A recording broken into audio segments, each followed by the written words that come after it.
Hi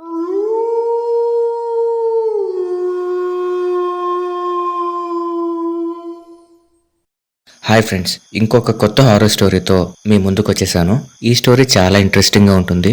so video మొత్తం చూసి మీకు నచ్చితే వీడియోని లైక్ చేసి మా ఛానల్ని సబ్స్క్రైబ్ చేసుకొని పక్కనున్న బెల్ సింబల్ యాక్టివేట్ చేసుకోండి. ఇక లేట్ చేయకుండా స్టోరీలోకి వెళ్ళిపోదాం. రాజీవ్ గాంధీ ఇంటర్నేషనల్ ఎయిర్పోర్ట్ హైదరాబాద్కి సేవలందించే ఎయిర్పోర్ట్.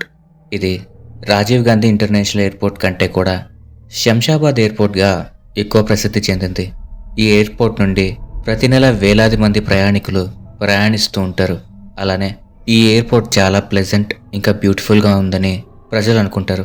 కానీ ఈ ఎయిర్పోర్ట్కున్న మరో కోణం గురించి అసలైన నిజాలు అక్కడ ప్రయాణించే ప్రయాణికులకు తెలియదు. ఈ ఎయిర్పోర్ట్లో పనిచేసే చాలా కొద్ది మందికి మాత్రమే మోస్ట్ హాంటెడ్ ప్లేసెస్లో ఈ ఎయిర్పోర్ట్ కూడా ఒకటి అని తెలుసు. ఈ విమానాశ్రయం నిర్మాణ సమయంలో చాలామంది భూమికి సంబంధించిన వివాదాల్లో చంపబడ్డారని, వారిని శ్మశానానికి తీసుకువెళ్ళి పాతిపెడితే లేనిపోని తలనొప్పులకి దారి తీస్తుందని భావించి ఇప్పుడున్న విమానాశ్రయం కిందనే వారిని పూడ్చిపెట్టారని అంటారు. ఇది కూడా కొద్దిమందికి మాత్రమే తెలిసిన వాస్తవం. అలానే ఆ సమయంలో చంపబడిన కొంతమంది వ్యక్తుల ఆత్మలు ఈ విమానాశ్రయాన్ని వెంటాడుతున్నాయని నమ్ముతారు. ఇక్కడ గత కొన్ని సంవత్సరాల నుంచి వింత సంఘటనలు జరగడం మొదలైంది. అందులో మొదటిది ఇన్సిడెంట్ 1. మొదటి సంఘటన 2009, అంటే ఈ ఎయిర్పోర్ట్ ఓపెన్ చేసిన సంవత్సరం తర్వాత చోటు చేసుకుంది. ఈ కథ అక్కడ పనిచేసే ఆనంద్ అనే వ్యక్తి చెప్పారు. కొన్ని కారణాల వల్ల ఇక్కడ పేర్లని కల్పిత పేర్లతో మారుస్తున్నాను, కొంచెం అర్థం చేసుకోండి. ఆనంద్ ఒకరోజు అతని వర్క్ అయిపోయిన తర్వాత అతని చైర్లో కూర్చొని అక్కడి ఉద్యోగులందరినీ పరిశీలిస్తూ ఉంటే ఒక ఖాళీ కుర్చీ అతనికి కనిపించింది. అప్పుడు అతనికి గుర్తొస్తుంది, గత 5 రోజులుగా ఆనంద్తో పాటు వర్క్ చేసే సందీప్ అనే అతను వర్క్కి రావడం లేదు. సందీప్కి ఏమైందో ఏంటో అని సాయంత్రం వాళ్ళ ఇంటికి వెళ్ళి అతనికి ఏమైందో తెలుసుకోవాలని నిర్ణయించుకున్నాడు. అనుకున్నట్టుగానే సాయంత్రం 5 గంటలకి ఆనంద్ షిఫ్ట్ అయిపోవడంతో సందీప్ ఇంటికి వెళ్ళాడు. అక్కడికి వెళ్ళిన తర్వాత సందీప్ పొజిషన్ చూసి ఏమైంది, ఎందుకు వర్క్కి రావట్లేదు అని అడిగితే సందీప్ అతనికి ఒక మైండ్ బ్లాక్ అయ్యే విషయం చెప్పాడు. అదేంటంటే 5 రోజుల క్రితం ఆనంద్, సందీప్ నైట్ షిఫ్ట్లో వర్క్ చేసుకుంటున్నారు. అప్పుడే మరొక ఆఫీసర్ సందీప్ని పక్కనే ఉన్న మరొక రూమ్లోకి వెళ్ళి ఒక ఫైల్ తీసుకురమ్మని చెప్పారు. అప్పుడు టైం సరిగ్గా అర్ధరాత్రి 1:30. సందీప్ కూడా సరే అని చెప్పి ఆ పక్కనే ఉన్న రూమ్ దగ్గరికి వెళ్ళి డోర్ ఓపెన్ చేసి లైట్ ఆన్ చేద్దామని చూసేసరికి అక్కడ ఎవరో కంప్యూటర్ ముందు కుర్చీలో కూర్చొని తలని కంప్యూటర్ ఉన్న టేబుల్ మీద పెట్టుకుని పడుకున్నట్టుగా ఉన్నారు. సరే ఎవరో చూద్దామని సందీప్ లైట్ స్విచ్ ఆన్ చేస్తే అక్కడ లైట్స్ ఏవి వెలగడం లేదు. అక్కడ ఆ కంప్యూటర్ వెలుగు తప్ప మరే వెలుగు లేదు. సందీప్ సరేలే అనుకుని ఆ మనిషికి కొంచెం దగ్గరికి వెళ్ళేసరికి సందీప్కి ఆ కంప్యూటర్ వెలుగులో అక్కడ కూర్చున్న వ్యక్తి డ్రెస్ కనిపించింది. అదేంటి, స్టాఫ్ అందరికీ యూనిఫామ్ ఉంటుంది కదా, మరి ఇతనేంటి సివిల్ డ్రెస్లో ఉన్నాడు? పైగా స్టాఫ్ వర్కింగ్ ఏరియాలోకి ప్యాసింజర్స్కి అలో ఉండదు. మరి ఈ వ్యక్తి ఎవరబ్బా అని సందీప్కి క్యూరియాసిటీ పెరిగి ఆ వ్యక్తి ఎవరో చూద్దామని కంప్యూటర్ దగ్గరికి వెళ్ళాడు. ఆ వ్యక్తి దగ్గరికి వెళ్ళిన సందీప్ అతన్ని పైకి లేపడానికి హలో అన్నాడు. కానీ ఆ వ్యక్తి మాత్రం లేవలేదు. నిద్రపోతున్నాడేమో, వినిపించలేదేమో అనుకుని మళ్ళీ హలో మిమ్మల్నే అని ఈసారి కొంచెం గట్టిగా పిలిచాడు. కానీ ఎలాంటి ఉపయోగం లేదు. ఈసారి సందీప్ ఆ వ్యక్తి భుజం మీద చెయ్యి వేసి కదుపుతూ లేపడానికి ప్రయత్నం చేశాడు. కానీ ఏం ఉపయోగం లేదు. అతను లేవడం లేదు. కదిపినా అరిచినా ఎలాంటి ప్రయత్నం చేసినా ఆ వ్యక్తి లేవకపోవడంతో సందీప్కి చిరాకొచ్చి ఆ కుర్చీని పట్టుకుని గట్టిగా ఊపాడు. ఆ కుదుపులాటలో అనుకోకుండా కుర్చీకి ఒక సైడ్ లెగ్ విరిగి ఆ కుర్చీలో పర్సన్ కింద పడిపోయాడు.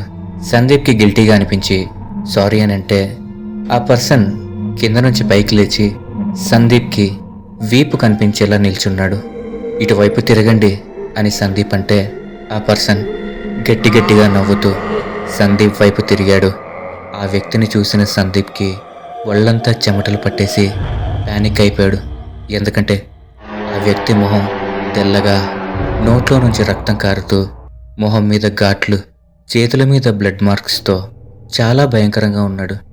ఏమాత్రం ఆలస్యం చేయకుండా సందీప్ వెంటనే అక్కడి నుంచి వెనక్కి తిరిగి ఆ రూమ్లోంచి బయటకు వచ్చేశాడు. కరెక్ట్గా అతను వర్క్ ప్లేస్కి వెళ్ళేసరికి టెన్షన్, భయం అన్నీ కలిపి కళ్ళు తిరిగి పడిపోయాడు. అతను చూసిన మిగిలిన ఆఫీసర్స్ వెంటనే అతన్ని పక్కనే ఉన్న టేబుల్ మీద పడుకోబెట్టి అతని మొహం మీద నీళ్లు చల్లారు. సందీప్ కొంచెం సేపటికి స్పృహలోకి వచ్చి టెన్షన్ పడుతూ దెయ్యం దెయ్యం అని అంటుంటే ఏమైంది సందీప్ అని అక్కడ మిగిలిన ఆఫీసర్స్ అడిగారు. సందీప్ ఆ టేబుల్ మీద కూర్చొని అతను చూసింది మొత్తం అక్కడి వారికి చెప్పాడు. అదంతా విన్న ఆఫీసర్స్ షాక్ అయ్యి వెంటనే సెక్యూరిటీ వాళ్ళని పిలిచారు. వాళ్ళు ఆ రూమ్లోకి వెళ్ళి చెక్ చేస్తే అక్కడ ఏమీ లేదు. లైట్ ఆన్ చేసే ఉంటుంది, కంప్యూటర్ ఆఫ్లోనే ఉంది, కుర్చీ కూడా విరగకుండా నార్మల్గానే ఉంది. దాంతో అక్కడి వాళ్ళకి సందీప్ మాటలు నమ్మాలి అనిపించకపోగా అతని మైండ్ అప్సెట్లో ఉంది అని ఏవో ఇమాజినేషన్ చేసుకుంటున్నాడని అనుకున్నారు. కానీ సందీప్కి మాత్రం హై ఫీవర్ ఇంకా వాంతులు అవడంతో 10 రోజులు ఆఫీస్కి లీవ్ పెట్టాడు. దీంతో సందీప్కి హెల్త్ ఇష్యూ ఉండడం వల్లే అతను దయ్యాన్ని చూశాను అంటున్నాడని, పైగా అతనికి హాల్యూసినేషన్ ఉంది అని అతను మెంటలీ అప్సెట్ అయ్యాడని, దానివల్ల తను దయ్యాన్ని చూశానని అనుకుంటున్నాడని అక్కడ వాళ్ళు అభిప్రాయానికి వచ్చారు. కానీ విషయం విన్న ఆనంద్కి అతని ఫ్రెండ్ ఇలాంటి విషయాల్లో అబద్ధం చెప్పడని తెలిసి షాక్ అయ్యి ఫ్రీజ్ అయిపోయాడు. అప్పటి నుంచి సందీప్ ఇంకా ఆనంద్ నైట్ షిఫ్ట్లు చేయడం మానేశారు. మిగిలిన వాళ్ళు మాత్రం అవేమీ పట్టించుకోలేదు. కానీ వాళ్ళ ఆలోచనలని తలకిందులు చేస్తూ కొన్ని రోజుల తర్వాత అక్కడ మరొక వింత సంఘటన చోటు చేసుకుంది. ఇన్సిడెంట్ 2. ఈ రెండవ సంఘటన ప్యాసింజర్ బోర్డు బ్రిడ్జి దగ్గర జరిగింది. ప్యాసింజర్ బోర్డింగ్ బ్రిడ్జ్ అంటే ఆ బ్రిడ్జిని యూజ్ చేసి ప్యాసింజర్స్ ఎయిర్పోర్ట్లో ఉన్న టెర్మినల్ నుంచి విమానంలోకి ఎక్కుతారు. అలాంటి బ్రిడ్జిలు శంషాబాద్ ఎయిర్పోర్ట్లో చాలానే ఉన్నాయి. అందులో ఒక బ్రిడ్జిని వారంలో 3 రోజులు మాత్రమే వాడతారు. అది కూడా ఇంటర్నేషనల్ ఫ్లైట్స్ కోసం వాడతారు. ఆ రోజు ఒక ఇంటర్నేషనల్ ఫ్లైట్ ఆ ఎయిర్పోర్ట్కి వచ్చింది. ఆ ఫ్లైట్ అక్కడికి రాబోయే కొన్ని గంటలకు ముందు ఆ బ్రిడ్జిని క్లీన్ చేయమని రమేష్ అనే క్లీనర్కి ఒక ఆఫీసర్ చెప్పారు. రమేష్ సరే అని క్లీనింగ్కి సంబంధించిన వస్తువులన్నీ తీసుకొని ఆ బ్రిడ్జిని క్లీన్ చేయడానికి వెళ్ళాడు. అప్పుడు సమయం 11:30 అవుతోంది. రమేష్ అతని పని అతను చేసుకుంటున్నాడు. బ్రిడ్జిని సగం వరకు క్లీన్ చేసిన తర్వాత అతనికి ఎవరో నడుచుకుని అతని వైపు వస్తున్న అడుగుల శబ్దాలు వినిపించాయి. దాంతో రమేష్ ఎవరు వస్తున్నారా అని అటు ఇటు చూశాడు. కానీ అతని దరిదాపుల్లో ఎవరూ కనిపించలేదు. అప్పుడు రమేష్ అదంతా అతని భ్రమేమో అనుకుని మళ్ళీ బ్రిడ్జిని క్లీన్ చేయడం మొదలుపెట్టాడు. మరో 4 నిమిషాల తర్వాత మళ్ళీ అదే శబ్దం, ఎవరో అతని వైపు నడుచుకుని వస్తున్నట్టు. కానీ ఈసారి ఆ శబ్దం అతనికి చాలా దగ్గరగా వినిపించింది. మళ్ళీ అతను అతని పని ఆపేసి చుట్టూ చూడడం మొదలుపెట్టాడు. కానీ అతనికి ఎవరూ కనిపించలేదు. ఈసారి రమేష్కి కొంచెం భయం వేసింది. కొంచెం ధైర్యం తెచ్చుకొని ఫాస్ట్గా ఫ్లోర్ని క్లీన్ చేసేసి ఆ బ్రిడ్జికి ఉండే గ్లాస్ వాల్ని కూడా క్లీన్ చేసేసి వెళ్ళిపోవాలని నిర్ణయించుకొని అనుకున్నట్టుగానే ఫ్లోర్ క్లీన్ చేసేశాడు. గ్లాస్ వాల్ క్లీన్ చేయడం మొదలుపెట్టాడు. అలా క్లీన్ చేస్తున్న అతనికి ఆ అద్దంలో ఒక రిఫ్లెక్షన్ కనిపించింది. ముందు ఆ రిఫ్లెక్షన్ అతనిదే అనుకుని మళ్ళీ గ్లాస్ని క్లీన్ చేయడం మొదలుపెట్టాడు. ఆ రిఫ్లెక్షన్ కూడా అలానే చేస్తోంది.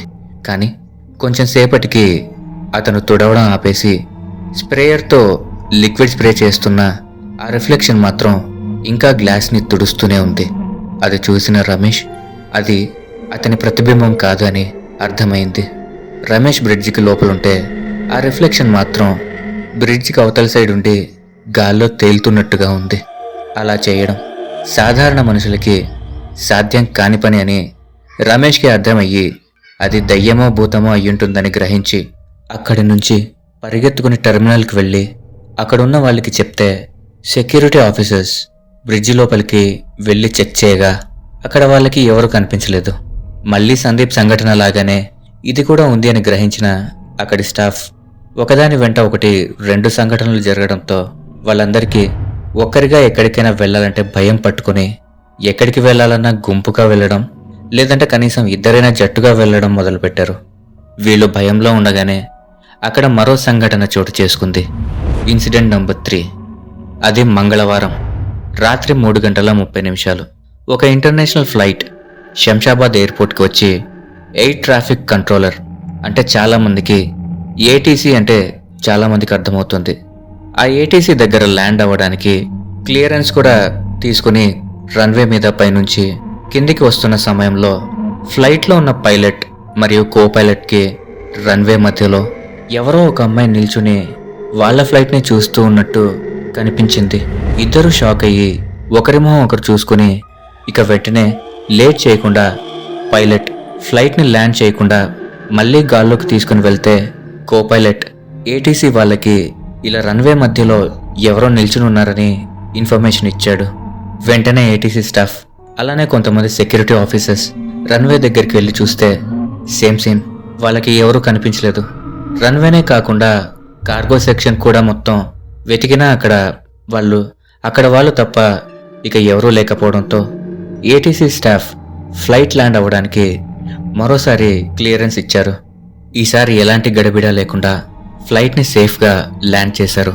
అక్కడ ఎవరికీ కూడా అసలు నిజంగా రన్వే మీద అమ్మాయి ఉందా లేదా అనేది తెలీదు. ఎందుకంటే వాళ్ళు వెతికినప్పుడు అక్కడ వాళ్ళకి ఎవరూ కనిపించలేదు. కానీ మళ్ళీ ఆలోచిస్తే పైలట్ ఒక్కడు అయితే ఏదో అనుకోవచ్చు, కానీ ఇద్దరు పైలట్లు చూసారంటే ఇద్దరు ఎందుకు అబద్ధం చెప్తారు అని చాలామందికి చాలా డౌట్ ఉండిపోయింది. అలా ఇది కూడా మిగిలిన 2 సంఘటనల్లానే ఇది కూడా ఒక మిస్టరీ లాగానే మిగిలిపోయింది. ఇవే కాకుండా స్టాఫ్ ఒకరే ఇంట్రాగేషన్ రూమ్లోకి వెళ్తే అక్కడ ఎవరో ఒక మనిషి కూర్చొని అతని తలని 360 డిగ్రీస్లో తిప్పుతున్నట్టు చూశామని చాలామంది స్టాఫ్ చెప్పారు. అలానే శంషాబాద్ ఎయిర్పోర్ట్లో అక్కడక్కడ కొన్ని క్రిస్టల్స్ ఉంటాయి అని, అవి మామూలు క్రిస్టల్స్ కావని, ఎక్కడో మంత్రించి దెయ్యాలు భూతాలు అక్కడ ఉండకుండా ఉండాలని ఆ క్రిస్టల్స్ అక్కడ పెట్టారు అని చెప్తూ ఉంటారు. ఇలా చాలా మిస్టరీలు శంషాబాద్ ఎయిర్పోర్ట్లో జరిగిన వాటిని ప్రయాణికుల వరకు ఎవ్వరూ రానివ్వరు. ఓకే ఫ్రెండ్స్, ఈ స్టోరీ కనుక మీకు నచ్చినట్లయితే ఖచ్చితంగా ఈ వీడియోని ఒక లైక్ చేసి మీ అభిప్రాయాలను కామెంట్ చేసి మీ స్నేహితులు మరియు బంధువులతో షేర్ చేసుకోండి. అలాగే మా ఛానల్ని సబ్స్క్రైబ్ చేసుకొని పక్కనున్న బెల్ సింబల్ని యాక్టివేట్ చేసుకోండి. Thanks for watching.